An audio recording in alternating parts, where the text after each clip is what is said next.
sangat tajam, bahkan apa yang saya sifatkan sebagai pembunuhan karakter saya ataupun karakter assassination dalam satu kawasan yang dalam tahun 2008 etnik komposisi kaumnya adalah 60-40, tetapi dalam piagam ke-13 ini komposisi kaumnya telah melonjak kepada 65-35 dengan 23 kaum India dan 12 saja kaum Tionghoa.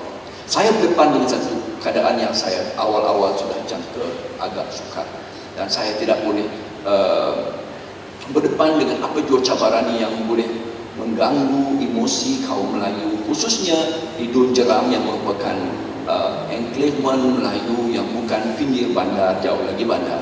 Ya, itulah yang menjadi awal-awal saya sudah mengetahui akan cabaran saya di situ. Tambahan dengan serangan yang antara lain saya tahu puncanya siapa. Serangan yang menuduh saya antara lain bagi psikologi dan psikologi orang Melayu Islam, khususnya di luar bandar, ini menyeksakan. Apa dia? Saya adalah pengamal pluralisme agama. Saya adalah penganjur kepada mengizinkan kalimah Allah itu digunakan oleh semua penganut. Betul, tetapi dari perspektifnya yang betul. Ya, saya adalah orang yang bertanggung jawab menggugurkan negara Islam dan mengangkat negara berkebajikan. Serangan bertalu-talu dalam satu penulisan dan edaran pada setiap rumah, dihantar kepada masjid-masjid. Kebetulan dihantar kepada masjid yang saya bersembahyang menjadi imam hari itu. Dalam rakaat kedua kita dengar ada boom, kita masuk, orang keluar sudah ada stack of apa yang dia kata, kenali calon parasit PAS Dr. Zulkifli Ahmad. Itu pengenalannya, dan seluruh penulisan itu adalah serangan terhadap saya. Itu round pertama serangan. Lalu Sinar Harian, kalau sudah sempat baca, saya membuat penjelasan, dan saya kata saya mengharapkan calon Barisan Nasional segera mengutuk. Saya sama sekali tidak menuduh beliau. Saya minta beliau mengeluarkan kenyataan mengutuk edaran ini, sekaligus akan memberikan keselesaan kepada saya, menenangkan kaum pengundi kaum Melayu Islam, khususnya di Dun Jeram N12 yang merupakan tampaknya kekuatan 80-20. Jeram is 80-20, a very Malaysian. Tidak dibuat. Sehingga 3 hari keluar satu lagi edaran. Kali ini lebih dahsyat. Orang Rembau di Kuala Selangor. Ya, saya dari Rembau. Tetapi ini kali kedua, character assassination. Tak adalah video-video itu. Serangan ini adalah pada on hindsight, bila saya menilai kembali, saya rasa memang cukup tajam, dan racun itu mengena kepada minda orang Melayu Islam. Sebabnya mudah. Ya, itu kedua sebabnya, kerana ia cukup emotif, cukup emosi. Baik, last sekali kalau saya boleh sebutkan, saya menyebutkan ini kerana saya mengetahui perkara ini sebagai satu hakikat. Saya mendekati semua segmen tersebut, dan anak muda di kampung-kampung seperti Bukit Kucing, Parit Mahang, Bukit Hijau dan sebagainya, mereka jelasnya sudah cenderung untuk menyokong Pakatan saat-saat akhir dan pada malam dan paginya. Kami adakan beberapa program sebelum hari itu, tetapi tidak mau memandang wajah saya, tidak mau memandang kepada muka kami masuk untuk kampung ini, kerana mereka telah ini paling malam menerima sogokan daripada 300 hingga 1,000 ringgit, yang mereka daripada dua mereka itu pernah berdepan dengan saya dan menyebutkan bahawa kami, dan yang berani menemui saya itu, dia kata saya tidak terima tawaran itu. Nah, ini dia perkara yang saya nak kongsikan, Saudara Fatih. Saya sangat berhajat untuk politik ini dimajukan as intense a contestation as possible. Ia mesti dibawa begitu. Pada akhirnya pilihan rakyat kepada siapa pun calon mau dipilih adalah bukan berdasarkan mereka dibeli undi mereka. Satu. Dan keduanya, jangan sampai menggunakan media. Satu, menggunakan media satu lah, itu satu hal lain. Saya tak nak masuk menggunakan the inequitable access of media pada contending parties dan calon, itu satu hal lain, jauh lagi. Ini serangan ya, serangan karakter assassination dalam bentuknya, yang mana kami terkapar-kapar tak ada peluang untuk mendapat membalas. Jadi dua perkara ini saya kongsikan. Tidak mustahil saya kalah. Ya. Saya menerima takdir, menerima. I accept faith, but I could not accept fraud. Inilah perkara. Saya menerima takdir, tapi saya tidak boleh menerima pemerintahan. Lalu, Wafati, final line, 934 undi rosa, majoriti 460. Saya minta sungguh-sungguh returning officer memberikan pengiraan semula. 2 jam saya tunggu, akhirnya tidak dapat dilakukan. Maka petition sudah kita masukkan, sebelum kita sudah minta cadangkan kepada diwakilkan. Dan insyaAllah perjuangan kami, perjuangan orang politik ini pada akhirnya bukan kemenangan individu, tapi kemenangan agenda, kemenangan gagasan, kemenangan untuk sama-sama kita bawa Malaysia ini. Dan saya rasa kemenangan itu bukan hanya berada pada barisan nasional dan juga tidak pakatan, kerana yang menang adalah rakyat seluruhnya. Saya teruskan ya, dalam karya yang telah saya mulakan sebentar tadi, menyebut tentang betapa mustahaknya untuk negara ini diberikan sebuah sistem ataupun sebuah pilihan raya yang bukan saja dilihat apa ini free atau bebas. Bebas itu yang paling senang. Yang paling sukarnya adalah adil dan bersih. Ya, adil dan bersih. Bebas itu tak ada orang yang dipaksa, tak ada orang yang diancam, itu sudah berlalu. Kalau begitu juga, maknanya kita ni terdualah, betul. Ya. Cumanya persoalan mendapatkan sebuah, di bawah saya jawab secara langsung ya. Sebelumnya datangnya keinsafan ini, rakyat perlu ada satu keinsafan dalam conscience, dalam dhamir kita ini, bahawa rakyat tidak boleh menerima sebuah pilihan raya yang tidak adil dan tidak bersih.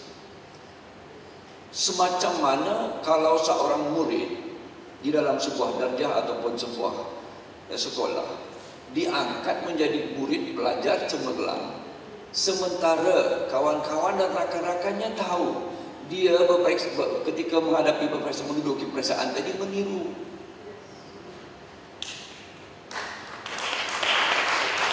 Semacam mana bencinya kawan-kawan tadi kepada seorang pelajar yang dinobatkan pelajar cemerlang, sementara dia jelasnya mudah meniru. Maka begitu juga perlu ada kesedaran dan keinsafan, bukan saja di beberapa pihak, tidak, seluruhnya rakyat, not to ever accept the outcome sebuah pilihan raya kalau ianya mempunyai apa juga bentuk-bentuk pendekatan fraudulent practices dan irregularities. Kalau saya tolak tepilah hal-hal yang sukar untuk dibuktikan, namun jelasnya beberapa contoh yang saudara-saudara pun tidak lihat. Contohnya satu video di balik ya, pada kawasan Kalimantan. Siapa yang sudah lihat video itu, tolong angkat tangan, balik. Saya nak tengok berapa. Berbaling video yang pengundi keluar masuk pejabat UMNO meminta, saya sudah mengundi barisan di parlimen dan di DUN, sekarang saya mau tuntut uang saya, kalau tidak mampus engkau. Siapa yang pernah lihat tonton video itu ya, tersebar luas ya, di apa yang dikatakan sebagai di pejabat UMNO di Bali. Nah, saya punya bukti anak-anak muda ini yang datang menjumpa saya. Yang datang itu adalah mereka yang tidak menerima sumbukan itu. Saya tanya berapa, ditawarkan 1,000. Nah, ini dia. Tolak tepilah saya kata tadi tentang pencapaian media yang tidak adil sama sekali ya.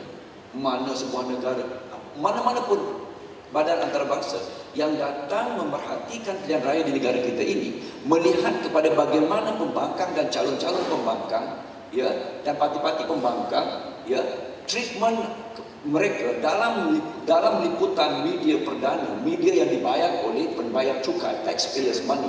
Kalau kita lihat, mau diberikan kami hanya 10 minit, dihentam kami 10 jam setiap hari round the clock. That is surely not that is extremely deplorable dan tidak boleh diterima. Tetapi bersih dalam 2008 mahukan an equitable, not equal, equitable access, paling tidaknya adil kalau tak sama pun, sehingga hari ini masih belum. Ya. Jadi ini dia perkara-perkara yang dakwah kekal tak kekal itu cerita lain. Pada saya yang paling mustahak adalah conscience mereka yang membayar. You beli, you rasuah, ya pengundi, in payment of money. Kalau tengok satu lagi, walaupun ini tidak ada hubung kait dari segi bukti ya, tengok video, tengok yang jabat UMNO Kuala Selangor. Siapa yang lihat duit stacks of cash in boxes di jabat UMNO Kuala Selangor? Siapa yang pernah tengok? Tolong katakan. Saya nak tengok berapa yang betul-betul savvy tentang information dalam internet media. Ramai yang tidak tengok, 10% pun tak sampai. Saya boleh tunjukkan. Ya. Jadi ini dia Mas ya. For we know, saya cukup sedar betapa sukarnya untuk buktikan in the law, in the court of law. Kita pernah menang PAS, pengalaman PAS hanya sekali. Di Dun Sanglang, Perlis, Ustaz Hashim Yassin, Putrajaya PAS Perlis. Dan untuk pengetahuan semua mungkin ingat Likas was the last, ya, Likas was the last, semua mungkin tahu. Jadi sementara saya memahami sukarnya untuk membuktikan bayaran wang kepada pengundi. Sebab apa? Saya diberi faham oleh lawyers kami bahawa to pin down and conviction ataupun untuk mereka disabitkan kesalahan itu, wang itu mesti, wang kertas itu kalau boleh ada fingerprintnya and chemically identified to be orang yang begini. That level of beyond doubt punya evidence procedure, evidence law ni memanglah sukar. Jadi saya masukkan petition ini dengan kesedaran bahawa at the end of the day memang sangat sukar. Namun kalau tidak kita sedarkan rakyat tentang perkara ini, hence the reason why dalam konteks hari ini, the rally yang dilakukan oleh Datuk Seri Anwar Ibrahim ini, saya tahu bahawa ia menimbulkan sedikit ketidakselesaan pada pihak yang ramai. Tetapi kalau kita tidak lakukan seperti ini, kita khawatir, kita cukup takut, we fear that all these practices like this, yang Datuk Saifuddin dan kawan-kawan yang lain pun sedia menolak kalau ia berlaku, maka it will go unchallenged sekali lagi, and soon it will be just part and the practice and culture of our election process. Ini dia perkara yang saya ingin tegaskan. Lalu sementara saya sedar betapa sukarnya untuk mendapatkan pembuktian dalam perkara yang saya sebutkan ini, saya cannot sit back untuk terima saja ini sebagai takdir, kerana kita mesti nyatakan kepada rakyat why we oppose perkara-perkara yang seperti ini, mengharapkan ia akan lebih baik di masyarakat secara sosial ya. Saya terus terang menyebutkan bahawa dalam sebuah pilihan raya itu tentunya pergolakan dan pertentangan dan pelbagai dinamika bertulutan ke semua pertentangan itu berlaku dalam sebuah pilihan raya dan ialah selalunya kalau kita setelah pilihan raya ini kita postmortem kan apa itu yang berlaku ni belajar perubatan yang lepas ini, tentu mudah kita kenal pasti sebab-sebab kekalahan. Tapi terus terang saya sudah hampir tidak berminat menjadi orang yang mengendalikan postmortem, sebab kalau dalam perubatan saya a pathologist selalunya betul, a pathologist is always right but 24 hours late. I would prefer to be at least a traumatologist yang berdepan dengan suasana kecemasan lalu mendepani kes seperti itu. Namun dalam menjawab soalan saudara Muhammad Sufyan, kita telah pun memulakan sedikit telah pun PAS baru menemukan sebuah postmortem, ya.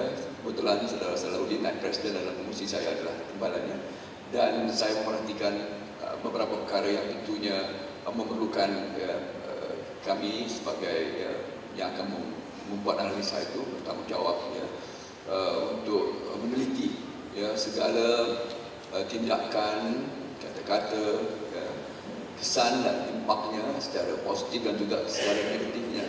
Siapapun yang menyebutnya pembinaan tertinggi, ya, pembinaan pemuda, ulama, seluruhnya, ya. Jadi saya mengambil pendekatan untuk sekadar menjawabnya begitu, bahawa kami akan mengambil kira dan akan bertanggung jawab secara tulus, ya, akan membuat dan melakukan satu introspection, satu review, satu postmortem berdasar dengan lebih bertanggung jawab.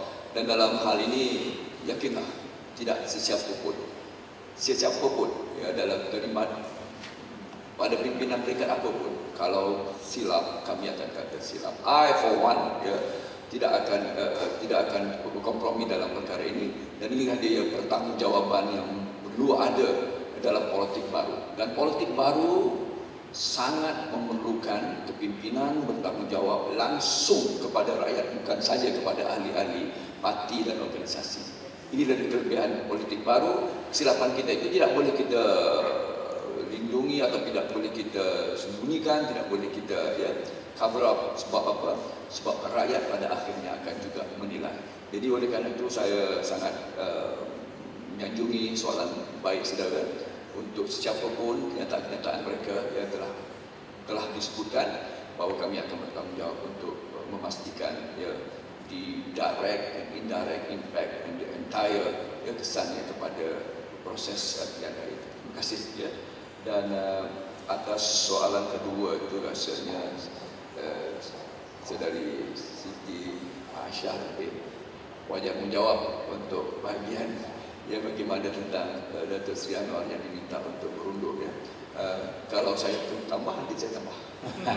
Adapun soalan-soalan yang lain pada saudara Sendruku tadi, soalan popular vote, ya, saya boleh sentuh sikit soalan popular vote. Soalan popular vote ini mutakhir ini menjadi satu, ya, perbincangan yang hangat, kerana saudara-saudara juga tahu, kalau tidak silap saya, keseluruhannya, kalau ambil saja Semenanjung, ya, Pakatan mendapat tidak silap saya 53,8, ya, di Semenanjung saja, di Semenanjung saja, ya, 53,8%. Maaf, ya, kalau dalam perkara ini selagi tidak diwartakan, ya, keputusan, maka tentunya ada perbezaan-perbezaan, ya, dan kadang-kadang media pun melaporkan kesilapan-kesilapan begitu. Tapi selagi tidak diwartakan, inilah dia yang saya boleh congakkan. Saya masih ingat, kalau Pakatan Rakyat di Semenanjung saja kami mendapat undi popular sebanyak 53,8%, mengambil kira Sabah dan Sarawak yang jelasnya tidak mengalami tsunami. Semenanjung itu kekal, ya, sebagai simpanan tetap Barisan Nasional, lalu turun sikit pengasaan kami dalam popular vote menjadi 50,38%. Namun popular vote itu bukan ukurannya dalam sistem yang berpandukan ala Westminster first past the post, ya. First past the post ini banyak kekurangannya. Saya tidak tahu bilakah, ya, kerajaan of the day, khasnya hari ini Barisan Nasional, akan beralih kepada satu yang lebih sifatnya adil dan dapat mewakili kehendak rakyat dengan proportional representation ataupun PR yang menjadi sistem yang diminati sebagai besar daripada negara-negara dalam dunia ini hari ini. Lalu selagi tidak diubah, ya, kepada sistem PR ataupun bukan Pakatan Rakyat, sistem proportional representation, ya, maka ia tetap akan mengalami apa yang dikatakan sebagai disproportionality, ya. Dengan kata lain, walaupun BN hanya mendapat 49,48% undi popular, tetapi menguasai 60% daripada kerusi parlimen. Sangat tidak adil, kan? Tapi itulah kenyataan realitinya. Tetapi insya-Allah saya yakin dengan dalam usaha kita untuk mendapatkan sistem penambahbaikan, ya, sistem demokrasi kita ini akan kita tangani dan kita depani dalam waktu yang agak mungkin jauh. Tapi ada perkara-perkara yang lebih penting seperti, ya, yang saya sebutkan tadi, equitable access of media, capaian media yang adil, ya, dan daftar pemilih yang penggunaan dakwah kekal yang tak kekal itu masalah juga. Kalau pagi boleh mengundi, petang boleh lagi mengundi. Kalau mengundi 30 April, 5 Mei itu boleh mengundi lagi, bukan? Tapi tidak ada buktinya selagi tidak not proven in the court of law. Jadi saudara-saudara, itu jawapan saya singkatnya. Ya, popular vote sekarang ini Pakatan Rakyat boleh bangkit dengan segala rendah hati mengatakan sebahagian besar daripada rakyat Malaysia mahukan kerajaan Pakatan Rakyat. Itu yang saya boleh sebut. Tetapi masih kami defisit dari kerusi parlimen. Itu kenyataan yang sebenarnya.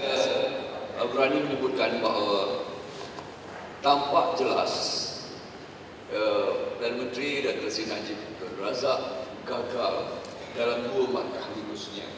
Pertama, markah lulus untuk mengembalikan kuasa 2/3 majoriti di Parlimen Bolivian. Satu. Juga beliau gagal dalam markah lulusnya untuk menawan kembali Selangor. Nyata Selangor lebih kuat, 44 kursi daripada 56, meninggalkan hanya 12 untuk Barisan Nasional, menguasai 2/3 majoriti di Dewan Undangan Negeri Selangor. Begitu juga halnya Pakatan Rakyat gagal. Datuk Seri Anwar mahu menawan Putrajaya bersama-sama kawan-kawan Pakatan Rakyat. Nyata daripada 222 kursi parlimen, kami hanya mampu menambah 7 kursi dari 82 ini kepada 89. Nyata kedua-dua pimpinan ini gagal. Yang menangnya siapa? Yang menangnya adalah rakyat Malaysia, warga yang mahukan politik baru ini, kerana tidak mengizinkan kembali kepada politik one party dominant system, yakni memberikan kuasa terlalu berlebihan kepada mana-mana, tidak kepada barisan dan juga tidak kepada Pakatan Rakyat. Lalu saya mengharapkan waktu-waktu mendatang ini sebagai waktu-waktunya seluruh rakyat bangkit dalam satu politicization, dalam satu keinsafan dan kesedaran politik yang cukup tinggi. Jangan khawatir kepada intens ataupun political atau dikatakan sebagai political contestation yang begitu intens. Ia tidak merupakan satu yang negatif selama mana ianya dilakukan dalam democratic frame dan democratic process. Itu yang lebih penting. Justru saya juga mahukan kalau rally yang kita lakukan ini punya endpoint-nya yang jelas. Endpoint-nya, endgame-nya adalah untuk mana-mana kawasan parlimen yang benar-benar dapat diulangi, diberikan segala keadilannya. Dan ia mesti dalam satu timeline dan time frame yang tertentu, sama ada 3 hingga 6 bulan. Because masa ke depan, we must move forward untuk nation rebuilding, dan inilah dia komitmen kita untuk mendapatkan sebuah kerajaan yang bersih, a clean government, yang punya amalan good governance yang baik, pertanggungjawaban, dan pada akhirnya juga a free and fair election. This is not a tsunami of the Chinese. It is a tsunami of all races, particularly yang dikatakan bandar dan pinggir bandar. Tidak juga meninggalkan luar bandar, lalu mereka juga mesti angkat kesedaran politik mereka. Sama-sama kita lakukan penambahbaikan ini untuk for the betterment of our children and our future generation. Sekian, terima kasih.